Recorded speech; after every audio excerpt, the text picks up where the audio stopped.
Okay, I clicked on start stream. We're live. So, Let's are we give it live a yet? second. We just gotta double Do we check say, that. are we live? Well, Like if it's Yeah, like something this is that- gonna be on the broadcast Is it because on it there? usually takes a little bit to For like, us to confirm that we're live. yeah. So like here I click on live and the screen. There we go. Okay, All right, see we're so live. we're live, everybody. Welcome to the Doug and Fur Show. My name is Doug Welcome, Petroselli, welcome. and this is my partner in truth. Fur. And we have a special guest. We're really excited to have Alexis on today. Do you want to Yes. introduce yourself? Yeah, hi, my name is Alexis Paschall. As you heard, Tugin introduced me to this show. And as you can see, I'm the bad guy here because I have the black chair, they have the white chair. So they were actually telling me they wanted to pull up like the devil horns on, but they were just joking, of course. Yes. But so anyway, yeah. So my name is Alexis Paschall, and I'm here to have this conversation. I'm really excited that you're here because something that's interesting, if you guys didn't know, is we all share the same belief in terms of religion. So we're all Christian, and I'm really excited and I'm interested because we actually, from what Doug said, is we share differing political beliefs. So I'm gonna find it really interesting to see how the same religious belief can lead to different political beliefs. I really want to hear your perspective and your points of views, and I'm really excited for this. So. Yeah, I'm super excited today. So anybody who doesn't know yet, we are doing immigration. We're talking about immigration, and I think we're going to have a little bit of biblical justification for why we believe one thing or another. And I'm really excited today. So I just want to start off and want to ask, what are your thoughts on immigration? And let's particularly pertain it to the United States, but if you have other ideas, let us know. Like, what are your views and thoughts on immigration? Well, the first thing that comes to mind is that the United States is a nation of immigrants. Sure. Everybody who came here came from other countries. You have the Irish, you have the Italian, you have people from Germany and stuff like that immigrating at the onset of the United States, and then later on you have people from other countries as well. And one thing I would think of is also like the Statue of Liberty says, "Give me your poor, your tired, your huddled masses." So usually I'm pretty for immigration, I guess. I don't even know if you can say like for immigration, like Yeah. like just Well, yeah, I'm okay. pro-immigration. Yeah, of course, me Okay. too. Yeah. Yeah. Okay. Yeah. So I think it makes the economy stronger. I think it makes the United States stronger as a people. We're all here from different places. Diversity is good, and that immigrants create businesses. They create jobs and stuff like that. And yeah, so generally I'm for immigration in the United States. And, Yeah, I'm inclined to agree with you. I think when you have similarity in culture, so if you have a nation where everyone is of the same culture, everyone thinks the same. Right. I mean, sure, there might be more peace in that sense because Right. everyone's in agreement, but at the same time, there's no innovation. Right. I think diversity in cultures drives innovation because everyone brings their own cultures and their own ideas Right. and their own challenging viewpoints. And I think at the end of the day, when you work through all of the different viewpoints peacefully, you end up with a stronger nation, a stronger economy, and a more technologically advanced humanity. You know, so. Right. Yeah, and I myself am I'm very pro-immigration. I don't know, Alexis, that actually might surprise you a little bit. I actually don't think we've Always ever do. had that conversation. We've actually talked, me and Alexis, from time to time, talk politics, we talk economics from time to time. I don't think we've ever really touched too much on immigration. But I'm very pro-immigration, one, that being the United States, for it to sustain its population, we need immigration. Mhm. And a non-sustained population, that can cause economic turmoil long-term for a nation. So we actually just don't have enough kids here in the United States. And it's a free country, it's free for us to do that. But that's not what I recommend. I think that I'm under the conviction that we should have more kids. But that being said, that's not a governmental issue. That's more of a religious and social issue. Yeah. That's a topic that we could probably do a whole show on one time. Yeah. That being said, it is a government's job to look ahead. And so I think we need immigration because I think right now to sustain a population, the average household needs to have 2.2 children per household. And what we average, I think, right now in the United States is 1.7. So we are relatively below what we need to just sustain our population, which could cause very big issues long term economically, which we could get into, but that'll be a social topic. So how do you have 1.7 kids? I'm interested. It's average. That's the average. One of them isn't as successful as the other ones. Exactly. So what I find interesting here is okay. So we all agree on immigration. It seems we like need it. At least here in the United States right now, in the circumstances, it is good for us. We need it. so the question I guess would be now moving on to the topic of illegal immigration. What does that mean? What do you think about it? what do you think about our current laws and that sort of thing. I know that was a lot of questions, so you could just break it down or answer one. So. Right. Okay. So my opinion on illegal immigration. So I know that there's like an open, there's one side that says there's like an open borders policy. Right. There's another side that says, we have to have regulation, and I'm on the side between, a little bit of regulation and a little bit of open borders, somewhere in between. Okay. Does anybody want to add to Okay. that? Yeah. Yeah, so I would talk about the idea that I'm not open borders, but I'm very pro-immigration. So one of the biggest issues that we've had in this country, in my opinion, was chain migration, which was, I could come here through a legal circumstance, whatever that is, lottery, whatever, I went through the legal processes to come here. And then I could, bring, if I was married, I could bring my wife, if I could bring my kid. And I'm very pro that because I think that a family, the nuclear family, is the foundation and bedrock of any society. What, to me, I thought with the chain migration was that you could start to bring very, very distant relatives. And, that wasn't really what I was looking for. I think that we need to have more of a merit-based system. So, if somebody is coming here, for whatever the legal means, we decide, hey, they can come here because, we need more doctors, we need more, whatever, electricians, deciding, hey, we need these people here, we need these jobs to be filled. This person can fulfill it, and I would hate to see, someone have to choose between economic security and their family. So I'd be like, yes, very pro, bring their family. Now, all the distant relatives, at one point, you have to be like, no, well, they kind of need to be, earn their merit into this nation. And so that's where I would be more merit-based as opposed to having an open border system. Yeah, so let's, okay, so we're all pro-immigration, which means that the extreme of the opposite of that would be like no one comes into this country unless you're born here, right? So Right. we all agree that that's not good and that's not Or sustainable. feasible. Yeah, Right, and, right. and I mean, and I think we've already expressed our reasons. So let's look at the opposite end, which is the other end. We're all citizens of Earth, right? Why doesn't anybody just come and go as they please? And I think obviously you oppose that, and you yourself said as well that you're not fully open border, but you have some open border ideas. So why would you oppose complete open borders, and up to where would you draw the line? Oh, and just quickly, the reason why we're so excited that you're here with us is because your dad is an immigration lawyer, right? Yeah, he is. So his opinion is valuable to us, and I think that you might have some valuable ideas to add to this discussion. So. Right.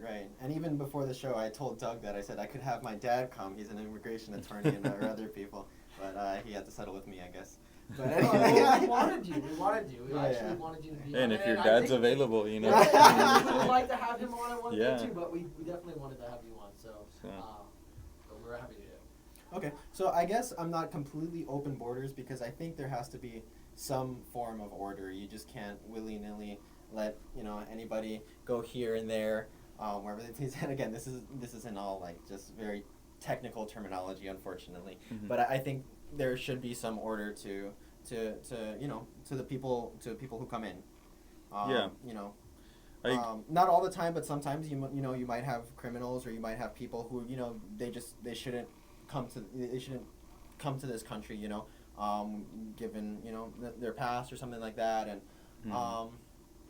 yeah. So Well, go I ahead. wanted to know, so would you be open to, because I'm very in the place that everybody who comes in here needs to be screened. Like, I think that if you come here, you're looking to have residency, like, there needs to be a screening process. Well, let me I don't think explain- the border should just be wide open. Let me explain the reasoning behind that, or at least what I think the good reasoning behind that is. Like, Behind why don't we just let everybody in, right? Like, And okay. why there needs to be screening. I would love if humanity all got along, right? And like when you see alien movies, it's Earth versus whoever the aliens are, Sure. right? I wish that humanity was that way, but it's not. People don't consider themselves citizens of Earth. They consider themselves citizens of their country, and they're nationalistic and their pride towards their country. And I get that. That's just the way humanity is right now. And that also carries hatred towards other countries. Some people hate the United States, and that's just a reality. So if we don't screen for that, and we don't screen for that merit-based system, we're allowing people, if we have completely open borders, to come into the country that hate the country and potentially sabotage it through through just weakening the workforce, or even worse through terrorist attacks, which we see happening in foreign nations like France and Germany. Right. So I think that's why there needs to be screening in a merit-based system. So Right, and do want to say, I think that I can't speak for European countries because I don't really know the stats, but I would know that in the United States, most people are economic migrants. It's a very low minority of people that come here to do harm. yeah, Even criminals, very few are coming to do harm. Most of them are economic migrants coming, for Yeah, I economic agree, I agree. prosperity. My concern with that is that. We can get into this a little later. I don't want to get too off this. So, let me just go back to asking you, where does that line go? Yeah, where's the pro line? for you? Would you say you're pro for a screening? Are you pro that there shouldn't be a screening? Would it be like, as opposed to us going from Florida to Georgia, we don't really have to go through anything? Where's your idea, I guess, go? Yeah, I think that there should be some screening and that there should be some order to the people who come in. Okay, so you don't think somebody should be allowed to just walk across the border? Right. Okay. So we do believe that there need to be some screening. So you're very Right. pro. We need to know who's coming in, and we need to know who's Mhm. going out, or not Right. going out as much as, but mostly coming in. So Right. then, I guess I kind of have like a wet foot, dry foot policy, meaning if you make it to the United States and you're already here and you're illegal, then you're allowed to stay because you made it past the border. However, if you're caught and you're screened at the border, then you have to accept whatever consequences come with that. And I guess that's where I stand. I don't know if that's what you guys were thinking. I don't know if that falls into the category of like super open borders, but meaning if you make it across the border, then you kind of earned it, I guess, quote unquote. well, I think guess that's where our Right. opinion would Yeah, I differ. think that's where we would Yeah, okay. disagree. Because I'm glad we finally found that. At first I thought like, And it's oh yeah, important. we're all on the same page here. Like, why didn't I come it out? Well, let's break it down. Let's see, because I Right. even think that could be broken down further and see where we actually disagree. Because there's Right. a reason why you think that, and there's a reason why we think the opposite. So Right. let's get into that. Yeah. Okay. Well, I'll just start off real quick. So for me, I would say that, okay, we have a border. It's a law that you're not supposed to cross it. You broke it. You entered into a country illegal. That is a crime that was committed. So Mhm. you literally came here, and it was a crime that was committed initially. That being said, I don't know who. I think that I am rewarding bad behavior at that point. Mhm. If somebody comes in illegally, they're not deterred to come, and that also doesn't deter criminals or even, terrorists, whatever it is. We can even get into the economic things and flooding economic markets that we don't need to be flooded. But for the most part, I don't like that idea.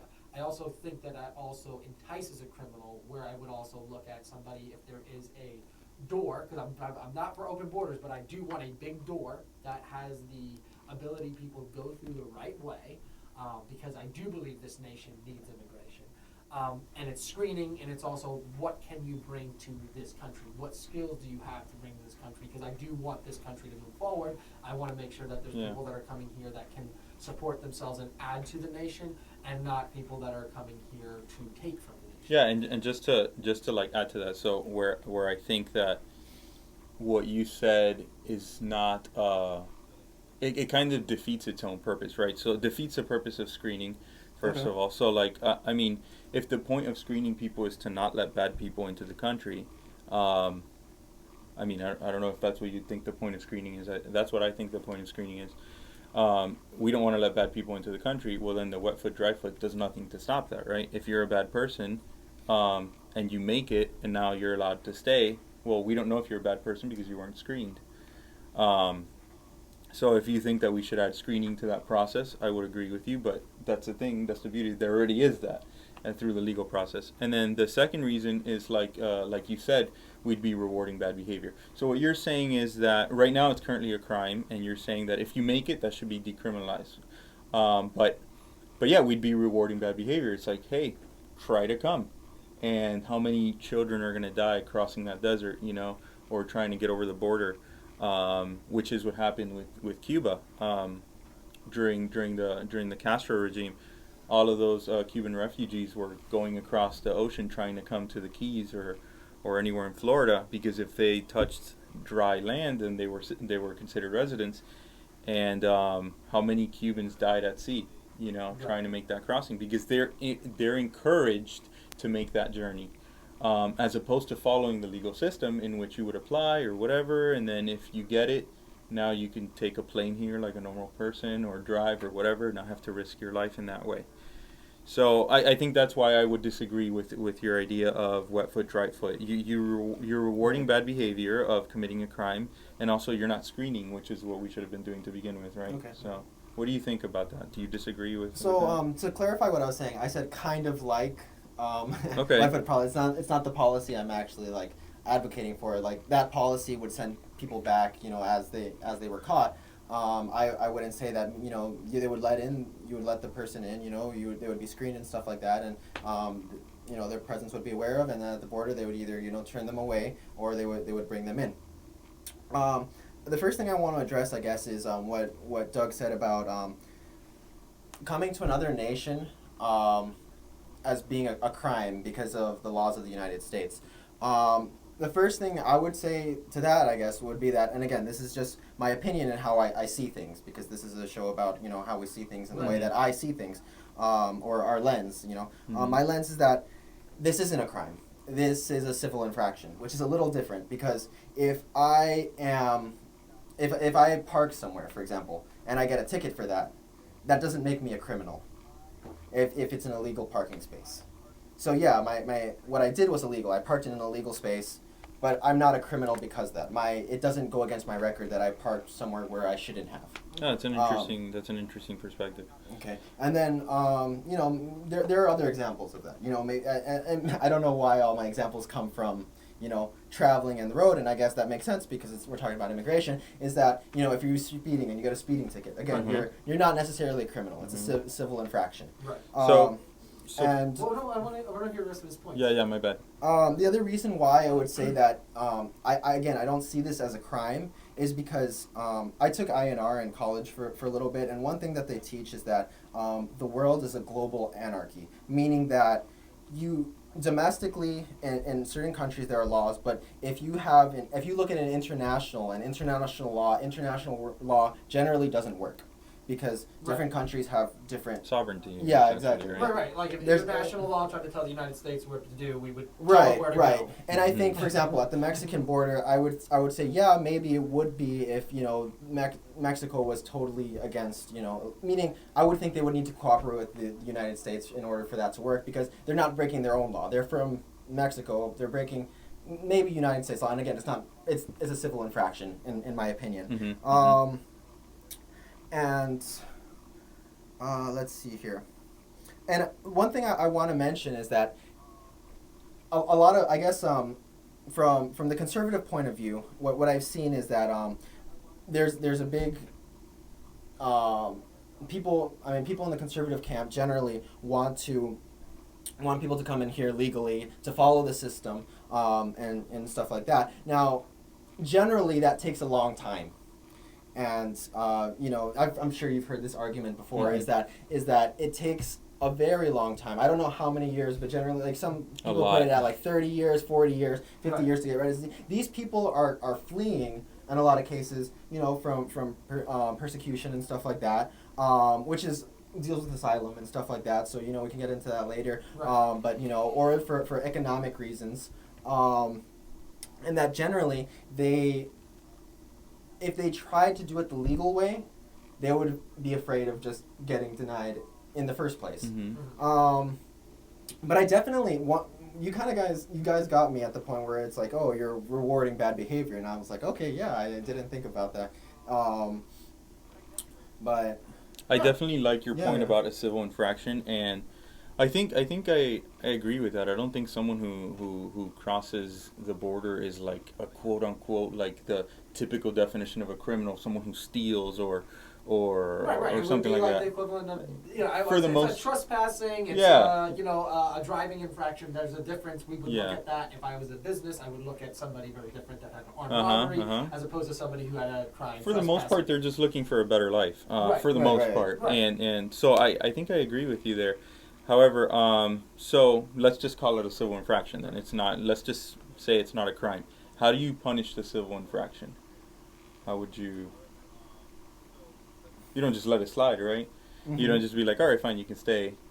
How would you I mean, now I'm asking you to make policy, Well, and you're not a okay, politician. yeah, no. But Well, just no, your but idea. I think because as I've mentioned, my dad is an immigration attorney, and I get things here now and again. You know, I hear things and I'm like, oh, that's a good point and stuff like that. So one thing is that just by being here illegally, and it's already kind of its own punishment. I mean, you're Wait. Are you saying being? I just want being here illegally, not going through the process. Okay, so It's- you come here illegally. You're saying, Right. Okay. That's Right, its own right. punishment because of the hardship you have to endure. Well, yeah, in Right. certain aspects, right? It's because there are certain benefits to coming in legally and doing things the legal way. Yes, absolutely. Yeah. So already when you're coming here, you're already kind of denying yourself a lot of privileges you can get. And by the way, a lot of times the government pretty much knows that you're here. I know a lot of illegal people, and you know, in churches I've been to and places that I've gone to, and again, the government knows that they're there. Right. They say, we know you're here, but we're allowing you to stay. Yeah. We're letting it slide and stuff That's like true. that. But because of that, then when an immigration lawyer or somebody looks at their case and says, oh, you came in here illegally, points against you automatically. Mm-hmm. Automatically points against you. You came in here illegally. Well, if you do it the legal system, then you know maybe it took longer, but it'll probably be a little easier for you to stay. Right. So in other words, there are already policies that already kind of punish this civil infraction, Mm-hmm. and it's a little harder to become a citizen if you came in here illegally and the government knows you're here. Yeah, so I mean, yeah, you're right. Being in here illegally, it's very hard, and it can be considered in and of itself a punishment. But a lot of laws that I would say liberals or conservative or Democrats are arguing for is to lift that, which wouldn't that make it not a punishment anymore? So if it stays the way it is, which is what we're arguing for, then it's a Right. punishment. Right. But if we Right. start making it easier, then it's no longer a punishment. So it kind of like just takes away Right. from your point that you were just making. Right. Mhm. And Yeah, no, go Yeah, ahead. one thing that you brought up that is good, that I very much agree with, is that the process does need to be fixed. And I Yeah. think that's something that I think and would hope that both liberals and conservatives, Democrat, Republicans could come together and say, yes, we need to come together and fix the process, because it is a long, drawn-out process. And the idea that, like, numbers, I say this all the time on the show, numbers don't lie. We need immigrants in this country. We Mhm. need it to sustain our economy. We need it to continue to produce economic growth. Those are things I want for this nation. Those are things I want for my children, grandchildren, and generations Mhm. to come. I want prosperity. I want longer lifespans. I want more, and I think the wealthier world also produces a better world. Mhm. We can do a lot of things with wealth, good or bad, but it gives us the opportunity. So these are things that I want to see a world with opportunity. Yeah. That being said, so we need to speed that process up. I do think we need to have strong borders, because I want to move people toward ports of entry, because there are points of entry that almost like a shipping port, almost. There are Mhm, ports mhm. of entry on both borders, the Mexico and the Canada border. And I just want to move people to those ports of entry. I want to move that system. That being said, we can't accept everybody. That's something that we have to understand. That's something that we can't do. Right. And one of the things is that this is one of the points that I wanted to make, is that immigration is not something. It's not like a world charity. Like, yes, we can give money to other countries, and I've heard this idea that this is not the correct term, but this is what I'm having off the top of my head. It's not a world charity. Like, it's not a solution to world or global poverty. The percentage of like poor people from a poor country that could make it to a rich country is very, very minuscule, and it's also not the poorest of the poor that are able to immigrate. The poorest of the poor are very, very weak. They're very, very sick, and they're very, very impoverished. They will never Mhm. make it to a rich country.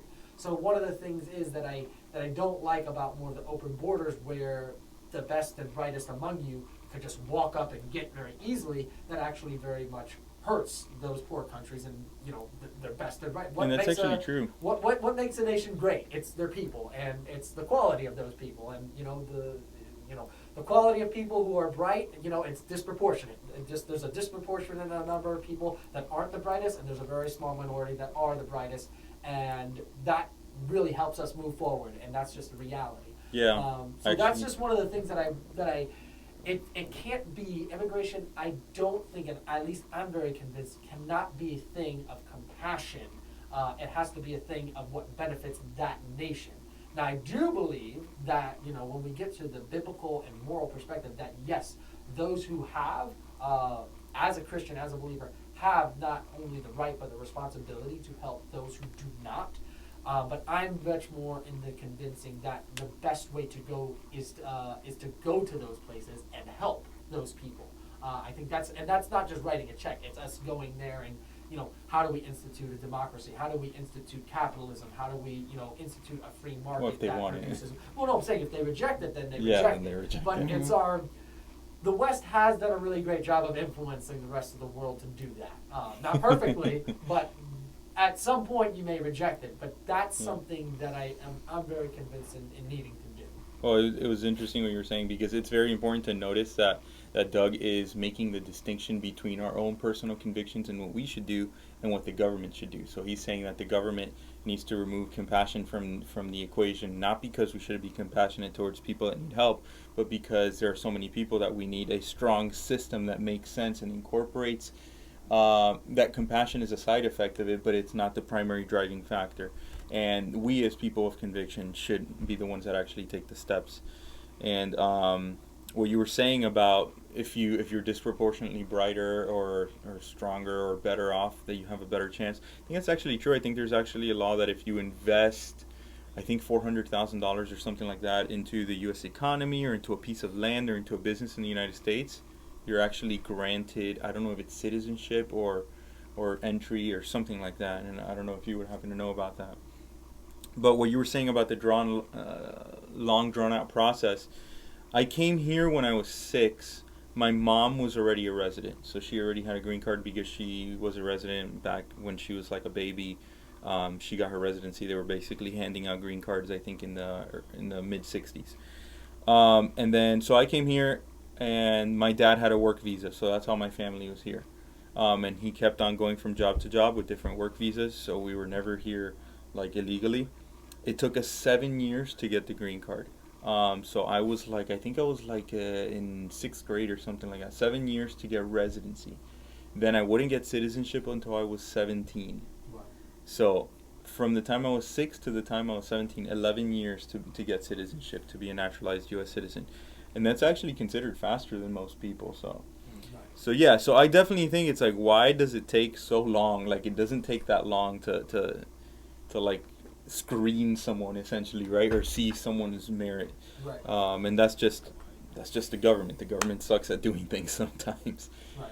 That's So- unfortunately one thing we can't control out. I wish we could. Yeah, it's like I want to, I don't know, like I submit an application to get my concealed weapons license, and it takes 3 months. It's like, it does not take that long to run a background check. It takes 5 minutes to run a background check. Right. Just do it, put the picture on the card and send it. I don't know why it takes so long. But anyway, so yeah, the government takes a long time, and I wish that's something that was fixed, that long drawn out process, and I agree with you there. And I also think that you were mentioning earlier that when people are trying to flee their country, they have good reason to flee, and this whole process is going to discourage them from doing so, and even may endanger their lives. So I think our political asylum process needs to be enhanced as well. Like, hey, what's the situation in this country? Or is there an embargo against them, or is there any sort of like sanction? And do we need to, like, how's the political climate? Do we need to accept them? Like, we need, I think that the government should provide a way for those people to stay here momentarily while they figure things out and they contribute to the workforce and to the U.S. economy and pay taxes. So I think I would definitely agree with some of those points. I don't know what you think about that. Well, one thing I want to mention is that I think one thing that you guys are assuming is that everybody who comes into the United States is going to become a citizen, I guess. That's not always the case, and I guess, I don't know if it's the best time to bring up the Bible, and it's probably not even the best example, but it's the only thing I You're can a come guest, up with. man. Yeah. Go for it. Well, anyway, so it's not like I'm changing the topics, but Yeah. talking about quotas, I guess maybe segueing Yeah. a little bit, right?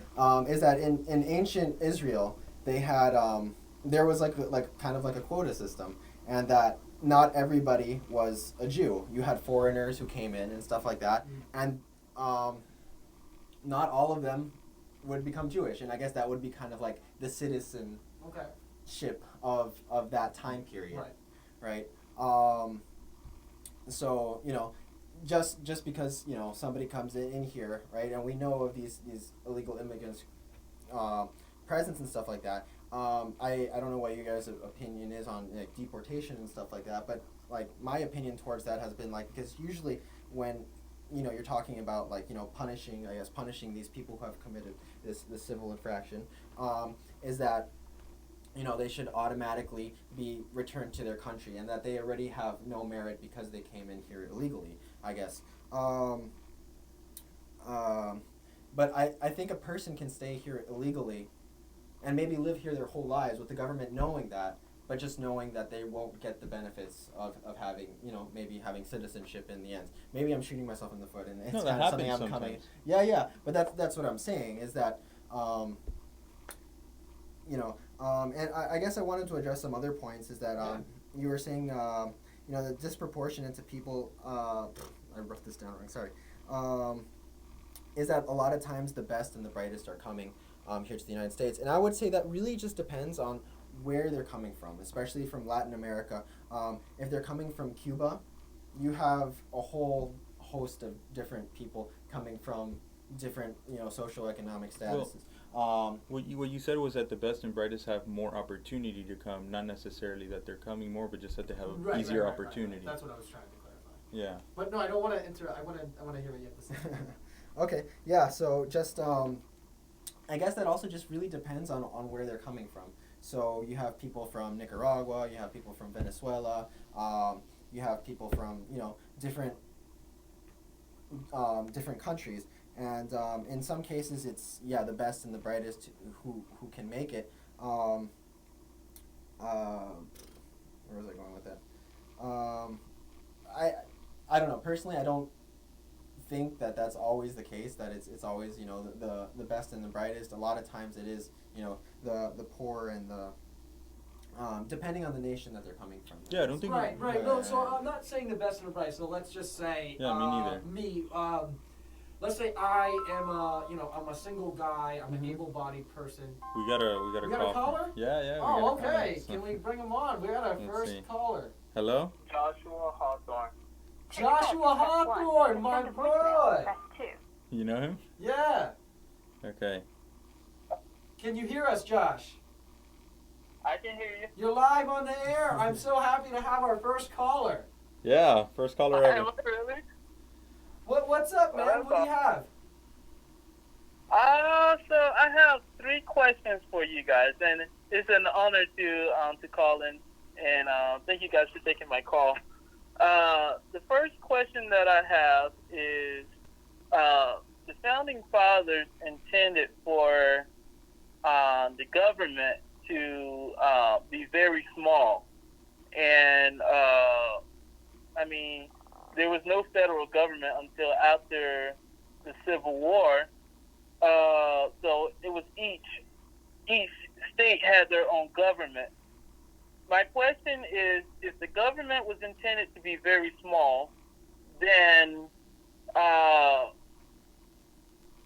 how could the government enforce borders? And what's the founding fathers' stance on having borders?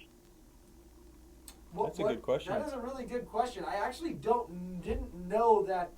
From what I understood, Well, we can look it up. with the when it came into regards of a federal government, that ever since we had a president, there was a federal government, because he would have been the president over the federation, which was the United States. So I didn't know that. I actually didn't. Forgive my ignorance on that specific Well, topic. it says the federal government was created in 1789. So maybe you meant something else. Well, let's just go to the question of. So I guess you're asking. So you don't believe that a federal government should be enforcing borders? Do you believe that's a state issue? Well, when it comes to immigration? Well, the federal government wasn't over I believe this to be true. The federal government wasn't over all the states. Perhaps that was before the Civil War, because Abraham Lincoln, that was his main focus on the Civil War, was spreading the federal government. Right, because they didn't have the power to abolish slavery pre-Civil War. Mm-hmm. But the founding fathers intended for the government, whether it's federal or state government. I thought the federal government was over all the states. It was just over the Union. But nonetheless, the founding fathers intended for the federal government to be extremely small. Right. How then? What do the founding fathers intend?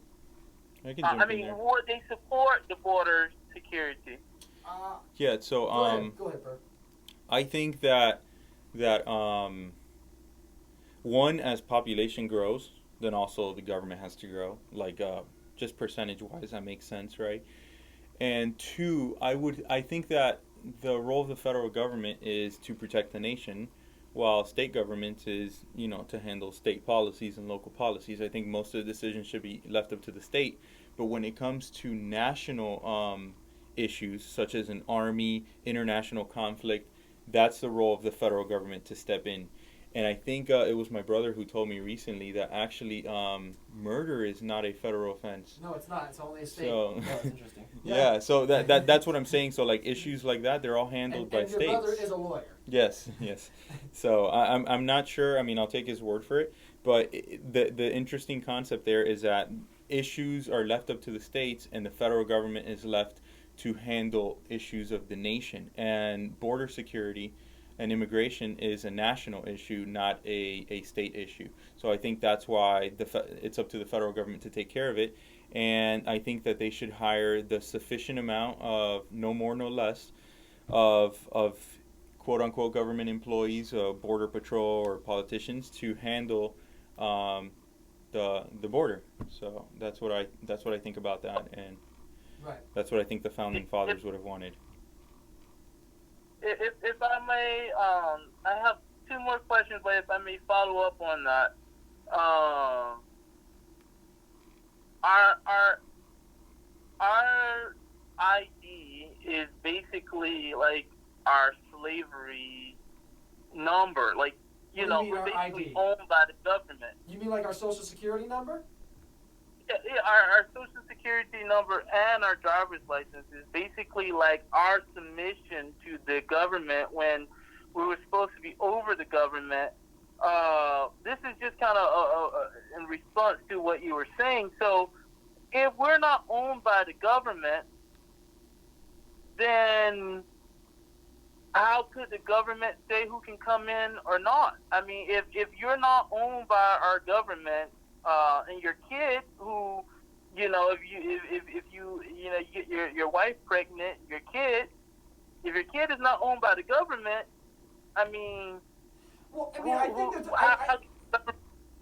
I don't know if it's exactly fair to say it's slavery. I mean, I can choose to leave this country whenever I want. The government can't force me to do anything. Now, if I do want to participate in things like driving on the roads, if I want to have a job, I have to pay taxes. A driver's license is a tax. The one thing that I don't want to, where I say the government line is not, or they're being crossed at some point, is the taxation without representation. We do have to realize, for us to get along as a society, we do need government. And I think it was it Thomas Jefferson said that if men were angels, there would be no need for a government. But the fact is, we're not angels, and we all need checks and balances. The one thing that's beautiful about our government is that we are a check on that balance of power. We, the people, are a check on that balance. And I think that that's really important. Yet there is going to be a role for them to govern over us and not rule over us. So I guess for me, I would just have to say I probably would disagree with you on the slavery issue, that we're slaves because I have to pay taxes. I mean, I am benefiting from them. We can always debate how much tax and where that is. That's the beauty. That's because we are the check on that power when it comes to the government.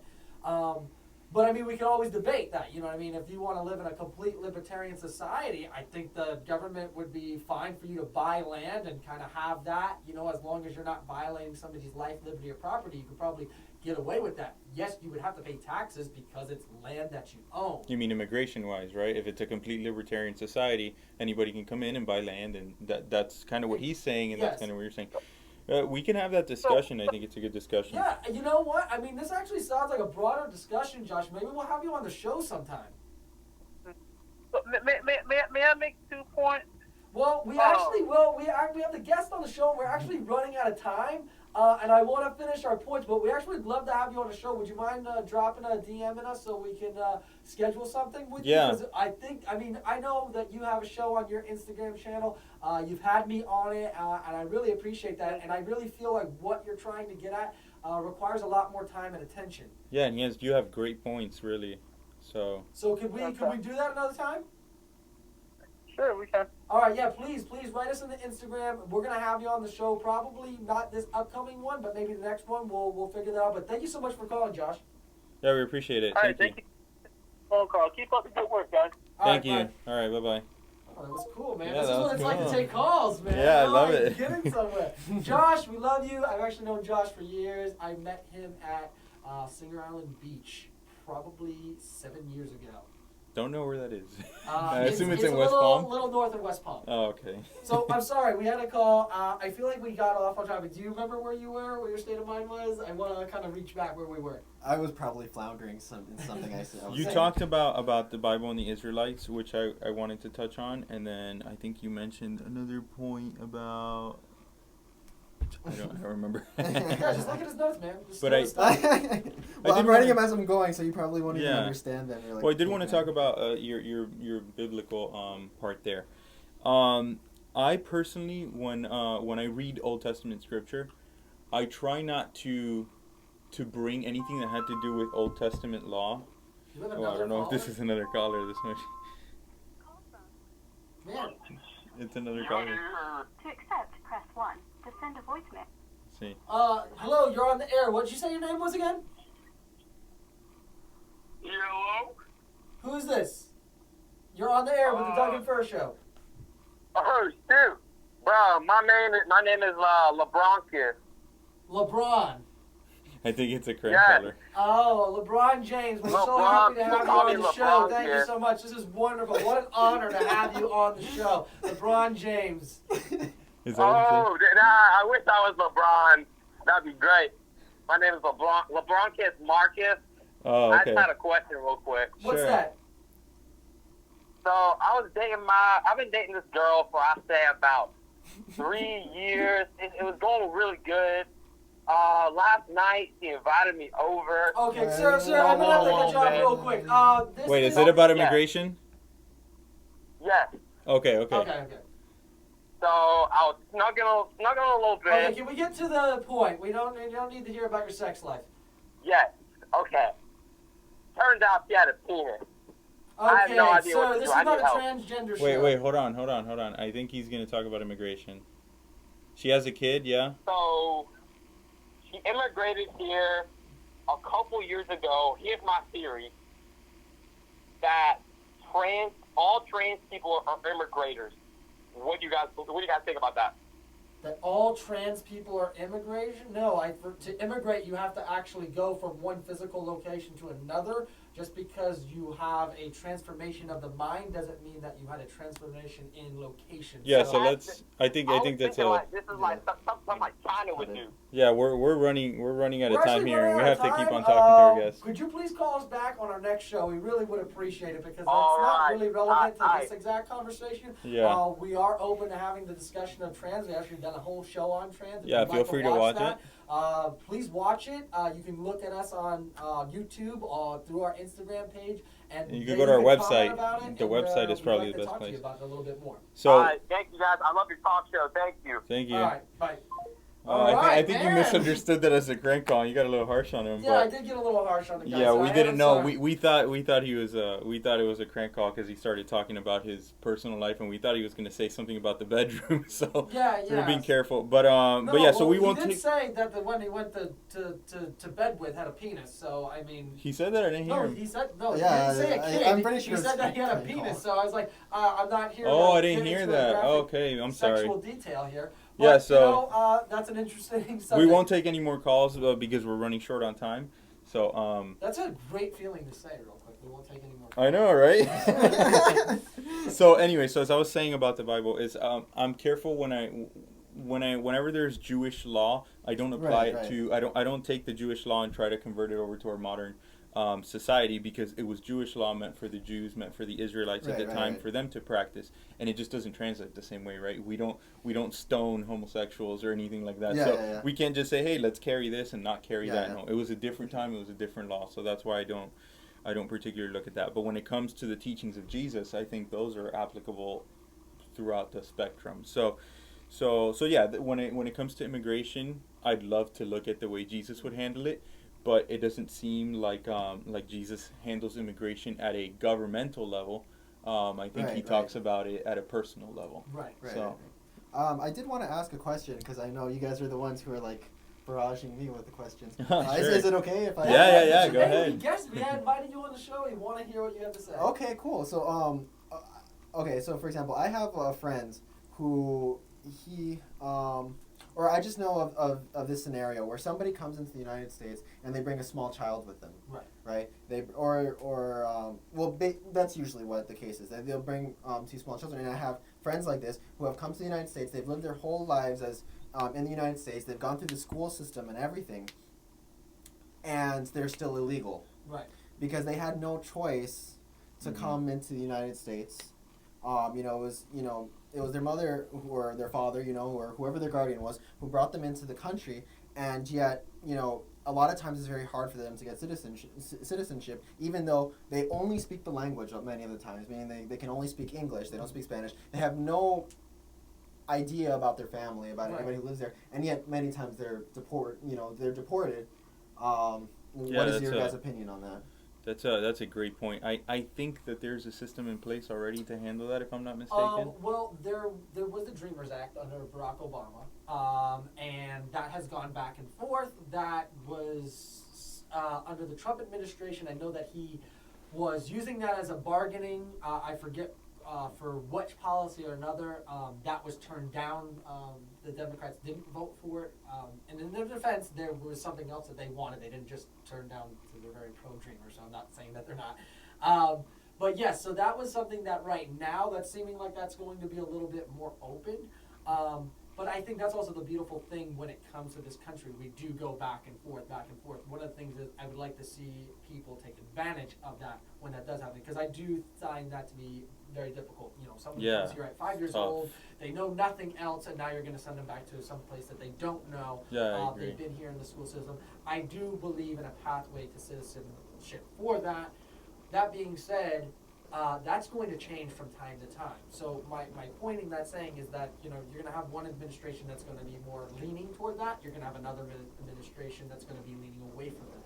That point being is when that opportunity comes, and it will, take advantage of it. I don't believe in a permanent opportunity of that way, because then that leaves the door open for that to always happen. For Parents people are going to take I'm just going to bring my kids over there, and that's how they're going to be. Yeah. So I like our system in the United States, because it sometimes are things that I disagree with, because I would have disagreed with the whole Dreamers thing, going back 5 years ago. And now I'm coming to understand, well, what would that feel like to me? Yeah. That being said, that's good for our government. We sway in different things, and that helps me mature and grow, and hopefully that's something that I'm always doing.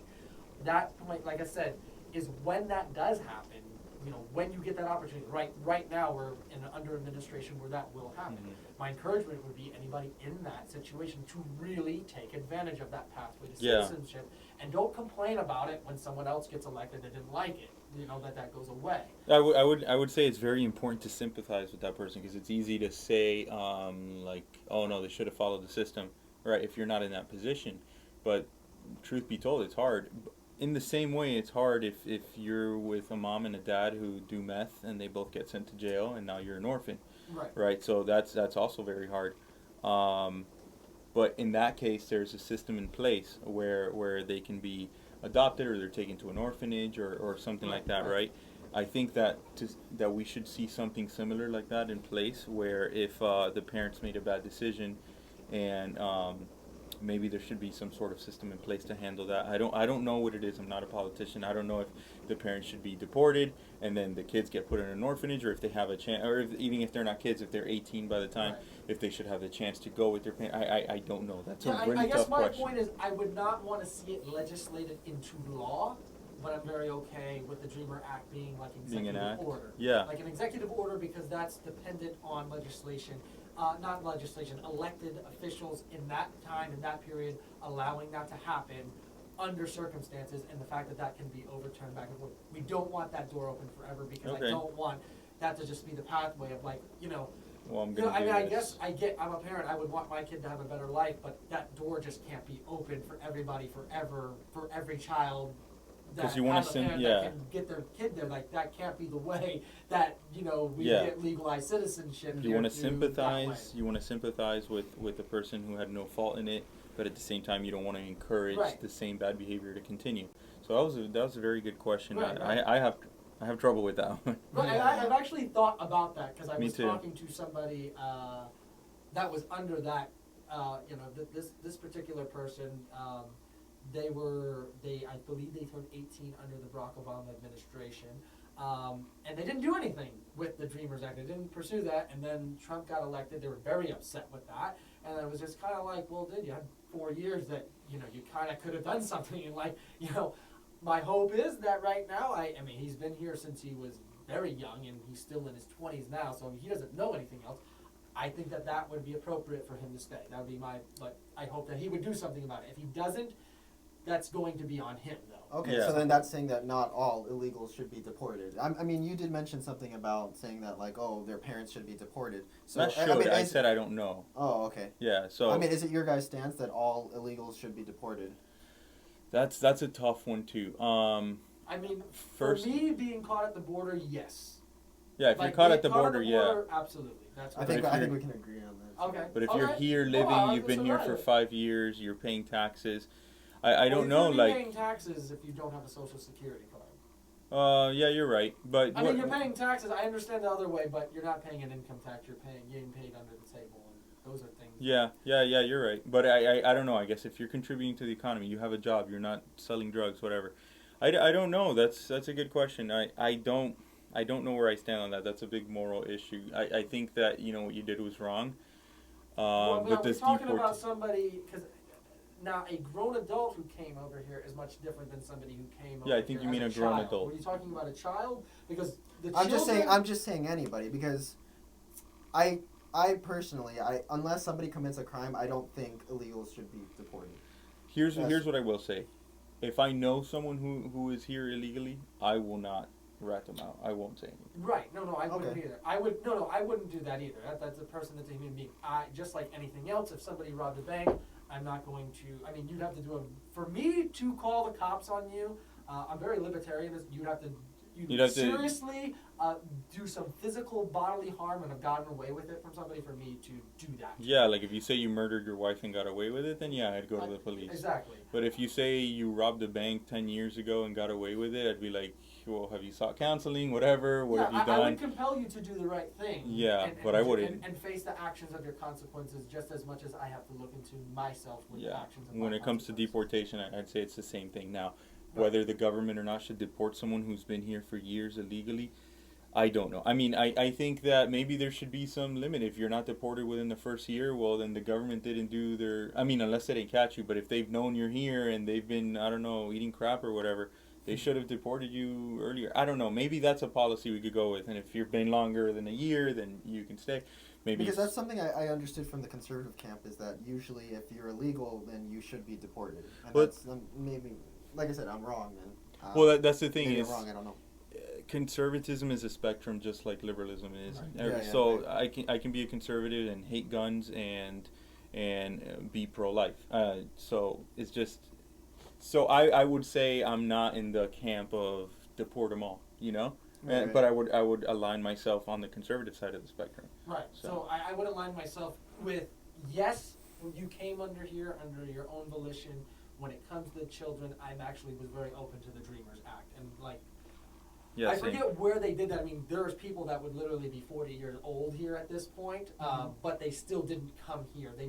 I wouldn't count that as a crime. Like, you know what I'm saying? If there's a 5-year-old in the backseat of a car after their mom robs a bank, like, that child is not an accomplice. And I recognize that. And there is an age of accountability. So for me, I'm actually leaning more toward that side for that. But I would say, I think it's, you know, what do you call it? I think that's not the oddest perspective that you would have. I would say that a lot of people that don't study this stuff, that don't have the ins and outs of, you know, multiple situations, you know, would say, yeah, and if you're illegal, you should just be deported. I think that's a very conservative stance. That being said, that's not, I would say that most conservatives that really understand that there are circumstantial situations, just like ICE under the Trump administration, the idea is that they just deported everybody that was illegal. That's actually That not wasn't true at all. Everything was a circumstantial situation. There was very many circumstances, and there was even time of one particular story where they did arrest the guy, and I forget what the circumstances, but they apologized and let him go back because of whatever the situation was. I forget what it was, but I remember hearing the case, and I was like, yeah, that's probably a case that person should stay. Yeah, it's not as bad as they make it out to be. So that's actually not in, like, you know, the Trump policy that's considered the most hard, radical right, deport anybody who's not here. That's actually, you know, Not true. that's actually, what do you call it? Not just an idea, a narrative that's being pushed. That's not necessarily true when you actually read what the policy says. No, and I've noticed that we do that. Like the liberals radicalize conservatives, and conservatives radicalize liberals. Right, and So- this is why we. Yeah, have sometimes the- sometimes I see things posted about Biden, then I'm like, okay, well, I don't know if that's true, or maybe they took it out of context, or it's too far, or they're trying to demonize him, but they did the same thing about Trump. So I think that's the importance of the show, to talk about it and be like, hey, we're not as evil as you guys make us out to be, and you're not as evil as you think conservatives make you out to be, right? We're all human beings, and we're capable of having discussions. So Yes. Okay. So we are just about out of time now, guys. Thank you so much. This has been a great show. So thank you for anybody who watched it live. If you want to share it, we're on YouTube, Facebook, Instagram, Apple Podcasts now, and the Spotify. best way is the website. I'm going to tell you, just go to thedugandfirstshow.com. It's down here at the bottom of the under our phone number. So just go to thedugandfirstshow.com, and from there you can click on any platform that you want to. But from there you can actually listen to the podcast while you're in your car. So it's nice and easy for you. Do you have any closing thoughts? Well, I just want to say thank you for having me on the show. I'm really grateful. I wish I could have been more used to you guys. Honestly, a lot of the times I was like, No, I wish you I were- knew more. I wish I knew more about the subject. No, you were plenty used. Just because I think talking about your opinion, you share the opinion of a lot of other people who would be in the same train of thought as you, and we're able to address your opinion with our own Right. opinion. So you were plenty used, and we really appreciated having you on the show. You Well, were yeah, great. thank you. Yeah, we're so happy you came on. So we'll probably have you on another time. But that's it for us. Please check us out. Please share this content. This is Doug and Fur Show. Signing out. Bye.